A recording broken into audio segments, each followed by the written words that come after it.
battle-scarred, mysterious spaceman, son of a clone with a rocket-firing jetpack and a reputation that not only precedes him, it's the totality of his characterization. He's the best bounty hunter in the galaxy. He's simultaneously Darth Vader and Jabba the Hutt's right-hand man. He's the most overrated character in the entire Star Wars universe, and that's coming from someone who loves him. Hi, I'm Dan Larson, and this is the history of Boba Fett. While George Lucas was developing characters for Star Wars, he originally imagined Darth Vader as a mysterious bounty hunter. Over time, Darth Vader evolved into a mystical Black Knight archetype, and the mercenary tones faded away. While he found the character in Darth Vader that he wanted to play his villain, he didn't want to completely abandon the ideas for the bounty hunter. After the success of Star Wars in 1977, Lucas returned to unused ideas as he looked forward to the sequel. Conceptual artists and character designers Ralph McQuarrie and Joe Johnston were developing ideas for super stormtroopers or variations of troopers that might be featured. Lucas liked the idea of Boba Fett being visually placed somewhere between the masses of all-white utilitarian stormtrooper uniforms and the all-black drama of Darth Vader's frightening samurai skull helmet with matching black cape and robot accents. The Johnston and McQuarrie Super Stormtrooper designs were merged with the still-evolving concept of a kit-bashed, war-battered bounty hunter whose only allegiance was to whoever was paying cash.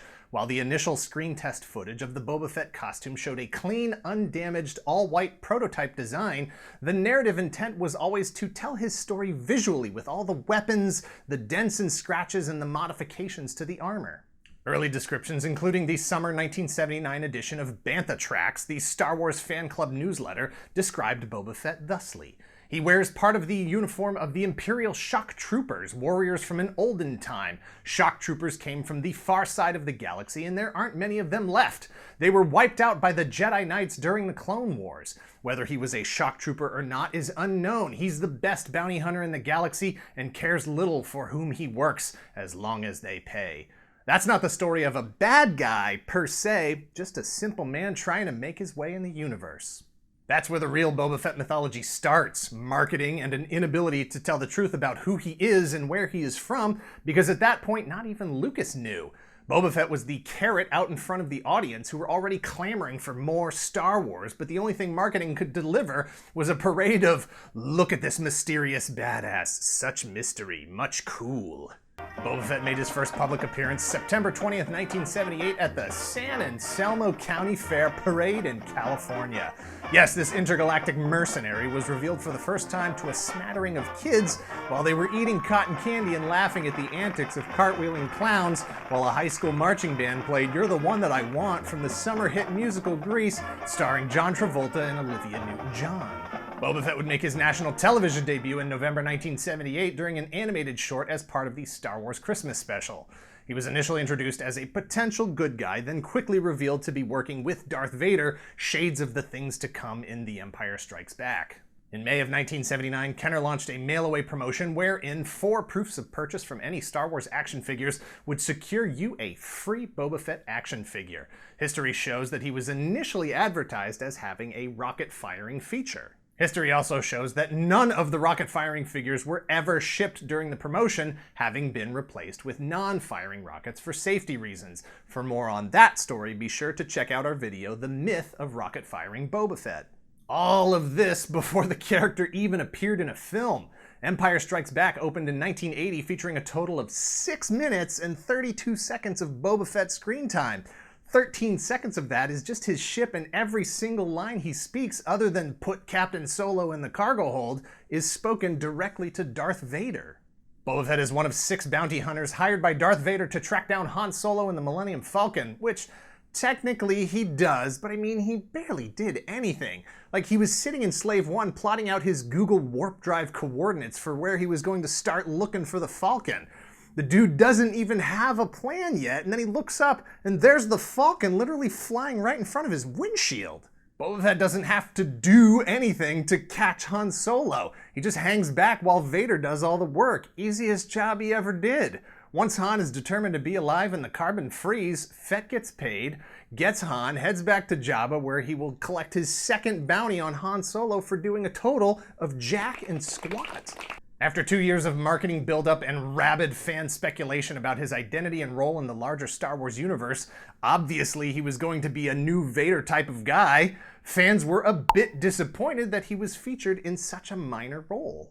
Without being able to tell the real story of who he is, every appearance in any media had to dance around the idea and continue to play up the mysterious badass nature of this character. It was a self-perpetuating system of layering badass on top of badass until you've achieved a badass singularity that couldn't possibly sustain itself.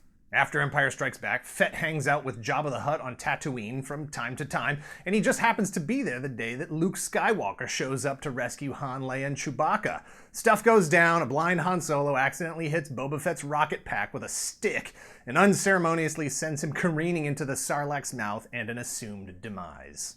Nothing with hysterically passionate fan support stays dead forever. The original Star Wars action figure line ended in 1986, but by 1995, fans were ready for more. In 1995, Kenner issued the buffest, toughest line of Star Wars action figures ever, including Boba Fett, who'd been hitting the gym and getting big.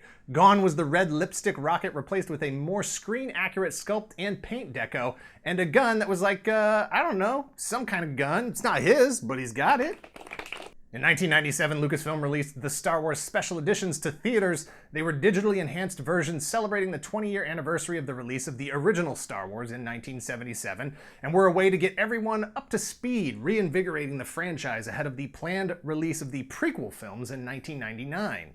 Along with cleaning up the color and effects, George notoriously added some scenes back in that had originally been cut, including a scene where Jabba the Hutt confronts Han Solo outside the Millennium Falcon on Tatooine. Coincidentally, Boba Fett, who for 20 years had never had anything to do with being in that movie, whose popularity had grown beyond Lucas's ability to comprehend, stands there for the entire scene and then winks at the audience. Nearly 20 years after Return of the Jedi in 2002, Star Wars Episode II Attack of the Clones would finally, officially fill in some of Boba Fett's backstory. Regardless of whatever the comics, games, or novels had put together for Fett, was discarded in favor of his now canon origin as an unaltered clone of Jango Fett, the guy whose genetic makeup was used as the basis for the clone troopers in the Grand Army of the Republic. As a kid, Boba would help his mercenary father come this close to killing Jedi Master Obi-Wan Kenobi. Soon after that, he would watch his father's grisly decapitation at the hands of Jedi Master Mace Windu, whom he would swear to get revenge against. During the Clone Wars animated series, which ran from 2008 to 2013, fans would learn more about Fett's childhood when he is taken in by a bounty hunter named Aurra Sing. Boba Fett learns the ins and outs of bounty hunting and survival in the galaxy while keeping a raging fire burning in his heart for the man that killed his father. Since then, he's made a lot of appearances in non-film media. Comics, action figures, video games, and novels have all continued to tell stories about moments in his life prior to entering the Sarlacc's mouth in the Great Pit of Carkoon on Tatooine. And in 2016, Lucasfilm/Disney announced a standalone Boba Fett film taking place between Star Wars and Empire Strikes Back, or between Empire Strikes Back and Return of the Jedi, or some other time, with Josh Trank, then of the Fantastic Four reboot, set to direct. Shortly thereafter, Trank's contract was terminated and no replacement has been announced.